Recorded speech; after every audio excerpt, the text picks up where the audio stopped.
భారత stock market సూచీలు ప్రతి శనివారం ఆదివారం మూసివేసి ఉంటాయన్న సంగతి తెలిసిందే. వారంలో సోమవారం నుంచి శుక్రవారం వరకు 5 రోజులు ట్రేడింగ్ ఉంటుంది. అయితే ఇంకొన్ని పబ్లిక్ హాలిడేస్ సహా బీఎస్సీ, ఎన్ఎస్సీ ప్రధాన కార్యాలయాలు ఉండే ముంబైలో ఎన్నికలు, ఇతర ప్రధాన పండుగలు ఏమైనా ఉంటే అప్పుడు కూడా స్టాక్ మార్కెట్ హాలిడే ఉంటుంది. ప్రతి ఏడాది ఆరంభంలోనే ఎన్ఎస్సీ, నేషనల్ స్టాక్ ఎక్స్చేంజ్ ఆ సంవత్సరానికి సంబంధించి హాలిడేస్ లిస్ట్ కూడా విడుదల చేస్తూ ఉంటుంది. అయితే ఈ శనివారం మాత్రం స్టాక్ మార్కెట్ ట్రేడింగ్ ఉండనుంది.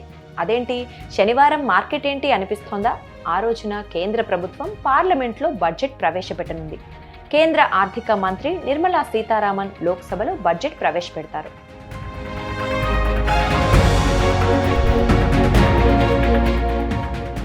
బడ్జెట్ రోజున శనివారం ఎప్పటిలానే సాధారణ టైమింగ్స్తోనే స్పెషల్ ట్రేడింగ్ సెషన్ నిర్వహించనున్నట్లు ఎన్ఎస్సీ ఒక సర్క్యులర్ జారీ చేసింది. ఈ సెషన్ కూడా ఉదయం 9:15 నుంచి 3:30 గంటల వరకు సాగనుంది. ఇంతకు ముందు కూడా ఇలా బడ్జెట్ రోజున శనివారం అయినప్పటికీ 2 సార్లు ట్రేడింగ్ జరిగింది.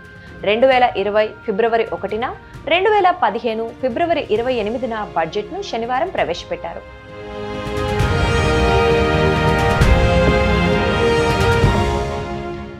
బ్లాక్ డీల్ మీటింగ్ 1 ఉదయం 8:45 నుంచి 9 గంటల వరకు కొనసాగుతుంది. ఐపీఓ, రియల్ ఎస్టేట్ సెక్యూరిటీల కోసం స్పెషల్ ప్రీ ఓపెన్ సెషన్ ఉదయం 9 నుంచి 9:45 వరకు ఉండనుంది.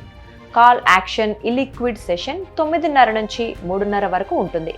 బ్లాక్ డీల్ సెషన్ 2 మధ్యాహ్నం 2:05 నుంచి 2:20 వరకు సాగనుంది.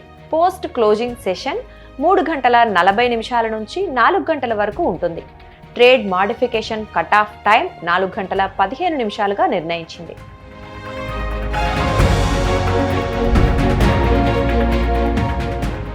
కేంద్ర బడ్జెట్ అనేది అతిపెద్ద ఈవెంట్లలో ఒకటిగా చెప్పొచ్చు. ఇది ఆర్థిక వ్యవస్థపై గణనీయమైన ప్రభావం చూపిస్తోంది. ముఖ్యంగా రాబోయే ఏడాది కాలానికి సంబంధించి ఆదాయ, వ్యయాయ లెక్కల్ని వెలువరిస్తూ ఉంటుంది. ఆయా రంగాలకు కేంద్రం కేటాయింపుల్ని బట్టి, చేసే ప్రకటనల్ని బట్టి తీవ్ర హెచ్చుతగ్గులు ఉంటాయి. తీవ్ర ఒడిదుడుకుల్లో ట్రేడ్ అవుతూ ఉంటాయి. ఇక స్టాక్ మార్కెట్లపై చూపే ప్రభావాన్ని ఇంట్రాడే ట్రేడర్స్ క్యాష్ చేసుకోవాలని చూస్తారు. చివరిసారి 2024 జూలై 23న మధ్యంతర బడ్జెట్ సమయంలో ఇలాగే ఒడిదుడుకుల్లో ట్రేడ్ అయ్యి చివరికి సెన్సెక్స్ 70 పాయింట్లు పడిపోగా నిఫ్టీ 30 పాయింట్లు తగ్గింది. మరి ఈసారి ఎలా ఉంటుందో చూడాలి.